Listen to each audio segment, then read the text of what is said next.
Mula sa Far East Broadcasting Company, Philippines, narito ang isang programang tatalakay sa iba't ibang kaisipan ugnay sa ating kultura at mga kaganapan na ang magbigay ng liwanag sa usapin ng wastong katuruan at kaugalian. Kamalayan, kasama si Pastor Jebo Banzuelo.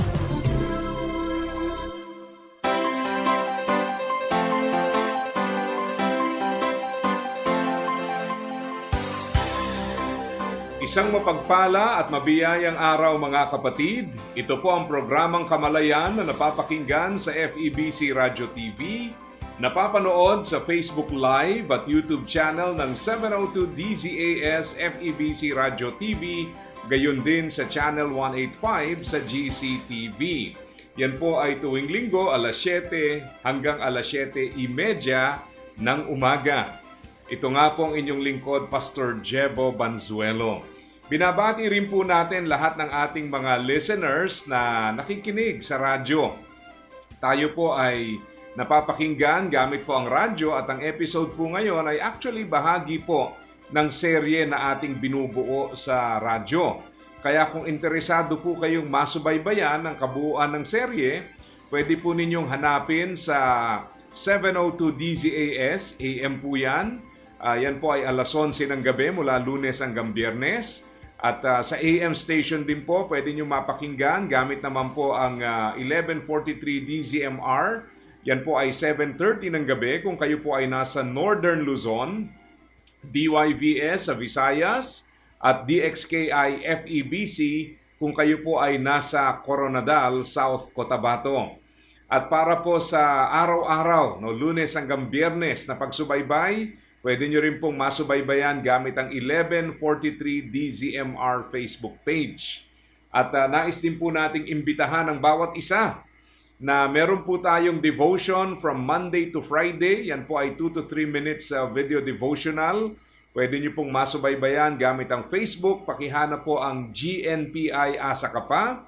Sa YouTube ay Asa Ka Pa Official. At sa TikTok, Asa Ka Pa GNPI Philippines. So sa atin hong pag-aaral ay ating pinagtatalakayan ang tungkol po sa freedom in Christ. Tayo po ay malaya dahil kay Kristo. Alam nyo, napakaganda po ng salitang kalayaan sapagkat yan po ay ating naranasan sa pamamagitan po ng sapat na alay ni Kristo para sa atin. Pag inyong binasa yung Galatia at yung longer version na tinatawag nila, yung Romans, pagtatalakay tungkol po sa kaligtasan, tungkol sa ginawa ni Jesus, at tungkol po sa nararapat na pagtugon na ating ibigay sa Panginoon dahil sa kaligtasan kanyang pinagkaloob.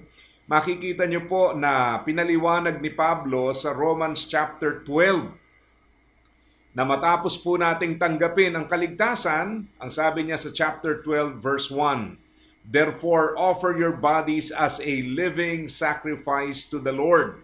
So, ibig sabihin po, hindi tayo niligtas para lang sa sariling kagustuhan, sariling layaw, sariling mga naisin.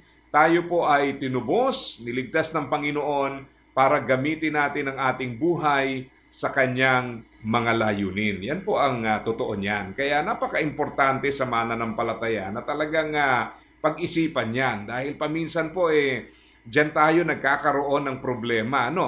Yun bang binigyan tayo ng kaligtasan para tayong pasahero ng eroplano na nag-check-in doon sa check-in counter ng airlines tapos hinihintay natin yung boarding time. So ang nangyayari po habang nandoon sa pre-departure area para bang isang waiting game. And sometimes, ganyan ang tingin ng iba sa Christian life. Okay, ligtas na tayo, praise the Lord. Pero yung pong panahon ngayon na tayo po ay ligtas at yung panahong tayo po ay tatawagin ng Panginoon, para bang naging waiting game. At iniisip ng iba ay punuin natin ng mga kaabalahan para sa ating sarili at gawin ang mga bagay na gusto natin bago tayo humantong sa presensya ng Panginoon. Ang katotohanan po, mahalagang tandaan na dito sa lupa, meron pa tayong layunin. Sa Ephesians chapter 2, verse 8, verse 9, verse 10. Maganda po ang paniliwanag ni Pablo doon tungkol po sa kaligtasan At pagdating po sa verse 10 ay pinaliwanag naman ni Pablo kung ano po ang nais ng Panginoon ngayong tayo ay ligtas na. So let me read from the New Living Translation.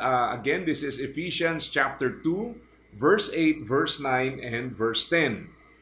God saved you by His grace when you believed, and you cannot take credit for this. It is a gift from God. Salvation is not a reward for the good things we have done, so none of us can boast about it. Take note sa verse 10. For we are God's masterpiece.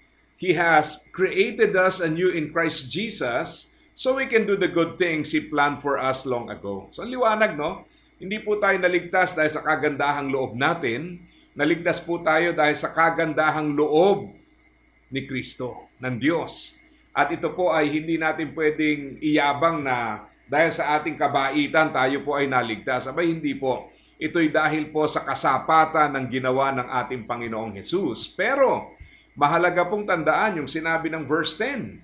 He has created us anew in Christ Jesus so we can do the good things He planned for us long ago. So merong layunin.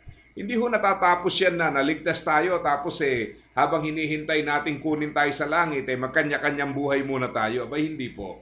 Kailangan makita natin na dito sa mundo may layunin ng Panginoon. Kaya nga, inaaral natin yung Galatia dahil ang isa pong naging problema rito, mga kapatid, yung kaisipan ba na total malaya na tayo, malaya na tayong gawin kung ano gusto natin. At sabi nga natin, hindi po yan ang tunay na diwa ng kalayaan. Ang sabi ho ng Galatians 5:13, For you have been called to live in freedom, my brothers and sisters, but don't use your freedom to satisfy your sinful nature. Instead, use your freedom to serve one another in love. So, mali pong isipin na total malaya na tayo, gawin na natin ang gusto natin. Total malaya na tayo, gawin na natin yung nais natin. Hindi po. Malaya tayo, gamitin natin ang kalayaan para paglingkuran ng isa't isa sa diwa ng pag-ibig. Kaya ho sa ating pagtatalakay this week, 3 bagay nga di ba? Yung calling, kailangan po maliwanag sa atin. Ano ba ang naisin ng Panginoon para sa atin? At natutunan po natin sa isang pagtatalakay ang 3 bagay na may kinalaman po rito. Una po is the need for maturity. So titingnan natin yung sarili natin. What am I gifted to do? Ang isang mananampalatayang malago at patuloy na lumalago ay meron pong kaalaman kung ano ang kanyang mga kaloob at ginagamit ang kanyang buhay sang-ayon po sa layunin ng Panginoon. Maniwala ho kayo, maraming mananampalataya ay walang awareness sa kanilang spiritual gifts. Halimbawa, meron kayong gamit na hindi nyo alam kung para saan. Di ba? Halimbawa ho, meron ako ritong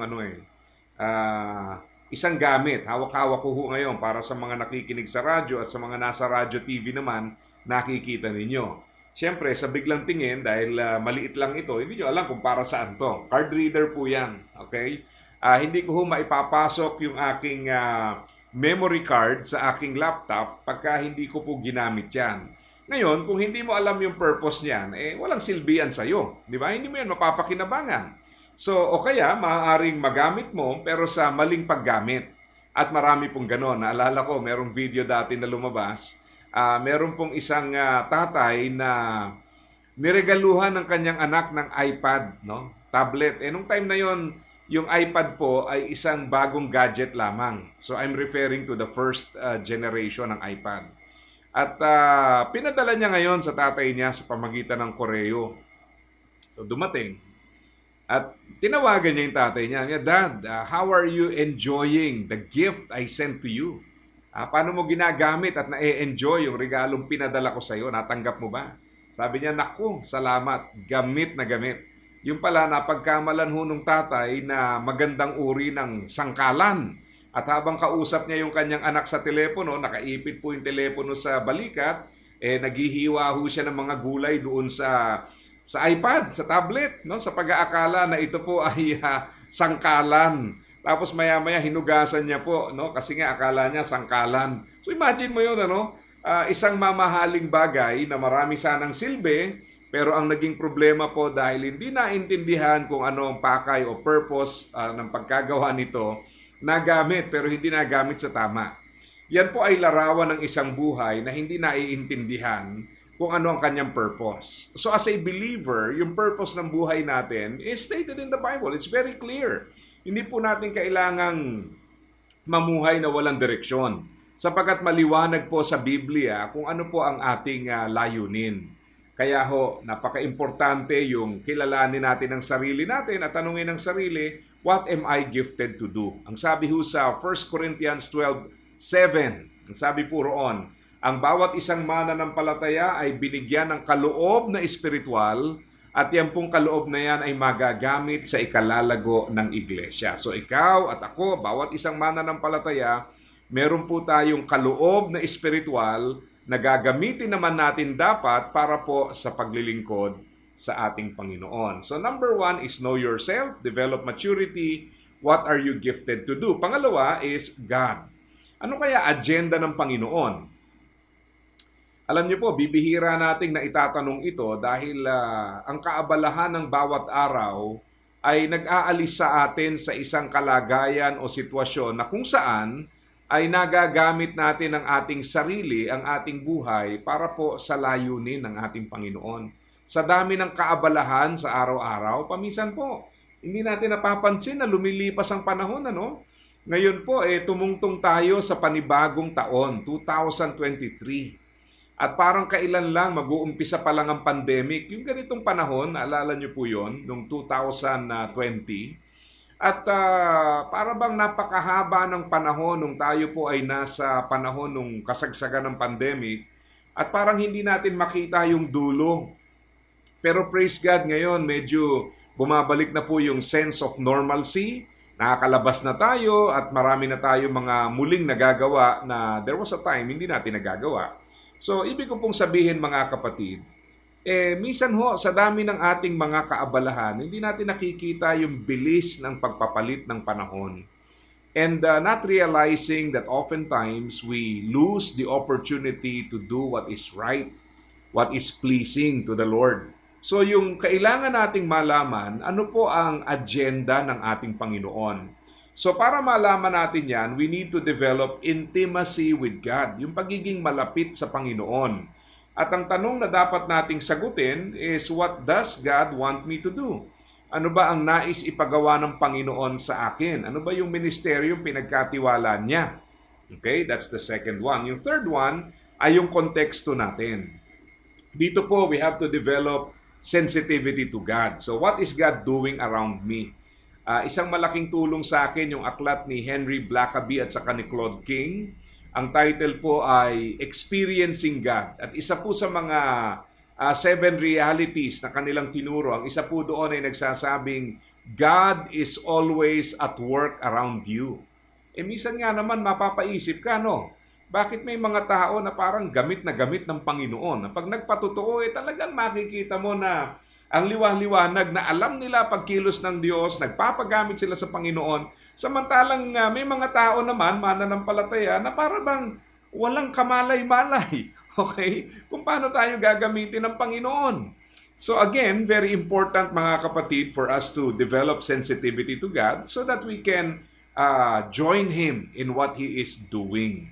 So yan po yan. So, yan ang ating calling. Ngayon, ang katanungan po ay ito, bakit sa kabila ng maliwanag ang calling para sa iba, ay hindi po ito madaling gawin? Ang sagot po dyan ay dahil meron pong conflict na nagaganap sa buhay natin.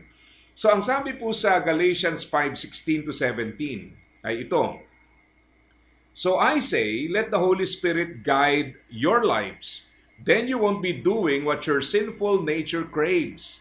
The sinful nature wants to do evil, which is just the opposite of what the Spirit wants.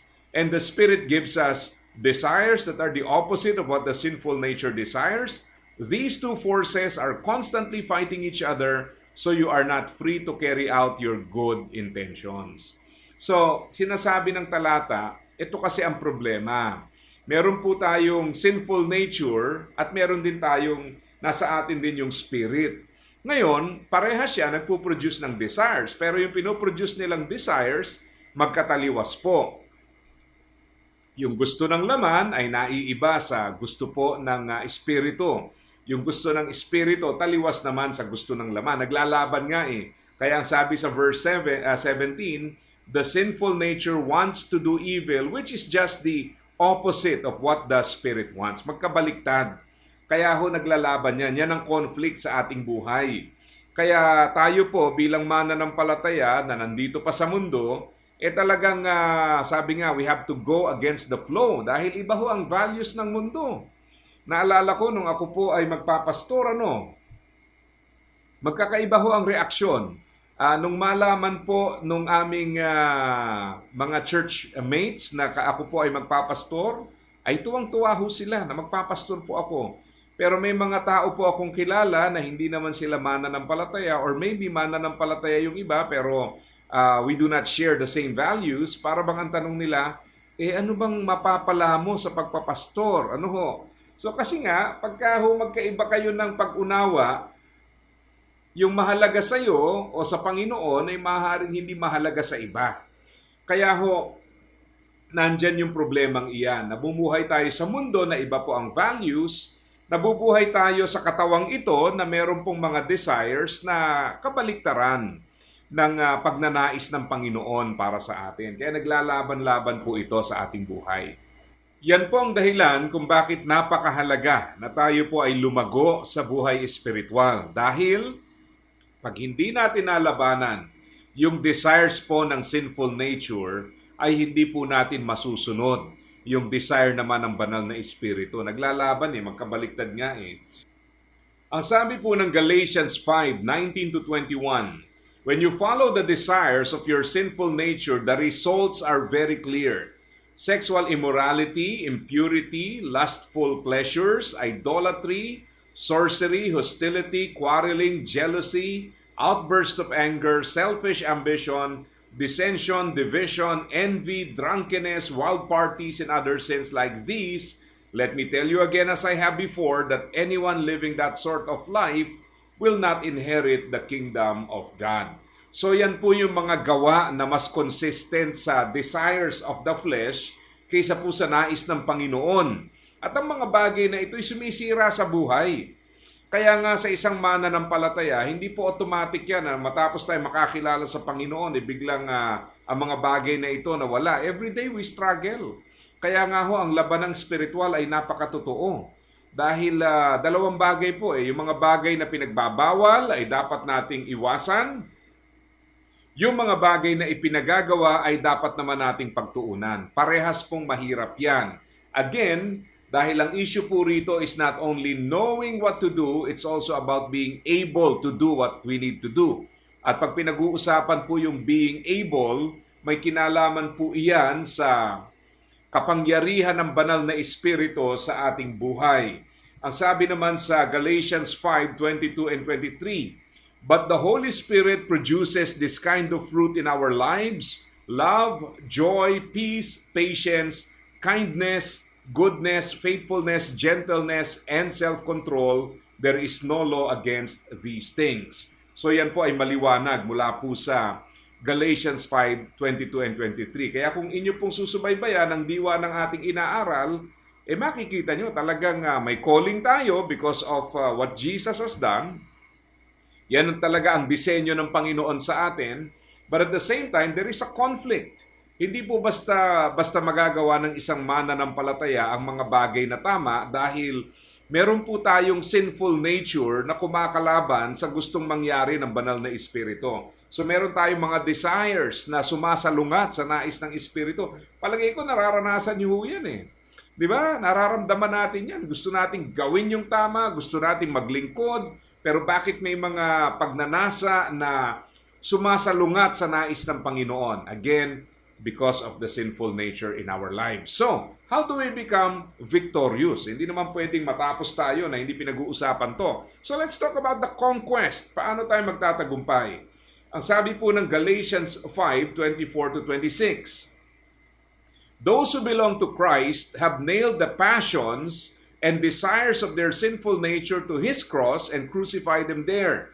Since we are living by the Spirit, let us follow the Spirit's leading in every part of our lives. Let us not become conceited or provoke one another or be jealous of one another. Tingnan niyo po iyon. Those who belong to Christ Jesus have nailed the passions and desires of their sinful nature to His cross and crucified them there. Napakaganda ho ng sinasabi ng passage na ito. Nagpapakita sa atin ng katotohanan na bilang isang mananampalataya, meron po tayong responsibility. Ginawa ng Panginoong Hesus ang kanyang bahagi. Siya po ay namatay para sa atin upang tayo naman ay dapat mamuhay para sa Kanya. So meaning, we have to die to self so that we can live for Christ. Rightfully said in Galatians 2:20, ang sabi ni Pablo, I have been crucified with Christ, and I no longer live. The life I live in the body, I live by faith in the Son of God who loved me and gave Himself for me. So, the believer is identified with Christ in His death, burial, and resurrection. At tandaan natin, Christ not only died for me, but we also died with Christ. And Christ died for me to remove the penalty of my sin, but I died with Christ to break sin's power in my life. So meron tayong kapangyarihan to say no to sin and to say yes to Christ. Mga kapatid, isang buhay lang ito. Ang katanungan po ay nailalaan ba natin ang ating buhay sa tunay na mahalaga sa ating Panginoon? Kaya po, sa dami-dami ng kaabalahan sa araw-araw, magugulat po tayo. We can use up each day doing things that may not matter to the Lord. Maaaring nauubos ang ating mga panahon, oras at lakas sa mga bagay na sa Panginoon pala ay walang saysay at kabuluhan. Ayaw natin yon. Ang gusto po natin ay gamitin ang ating buhay sang-ayon sa layunin ng Panginoon para sa atin. Tandaan niyo ho, sabi nga, do not be afraid of failing, be afraid of succeeding at things that do not really matter. So muli, ito po ang programang Kamalayan na papakinggan sa FEBC Radio TV. Napapanood po tayo sa Facebook Live at YouTube channel ng 702 DZAS FEBC Radio TV, gayon din sa channel 185 sa GCTV. Tayo po ay pwedeng subaybayan gamit din ng radyo, kung saan yung episodes po natin from Monday to Friday, pwede nyo pong mabuo gamit yung mga estasyon na aking nabanggit kanina. So ito pong inyong lingkod, Pastor Jebo Banzuelo, pansamantalang nagpapaalam at nagpapaalala sa bawat isa na ang buhay na ginagamit ng husto at wasto ay walang pagsisisi pagdating sa dulo. God bless po sa inyong lahat. Iyong napakinggan ang Kamalayan. Para sa iyong mga tanong, komento at suhestyon, mangyaring bumisita sa ating Facebook fanpage, Kamalayan FEBC, o mag-email sa kamalayan@dzas.febc.ph.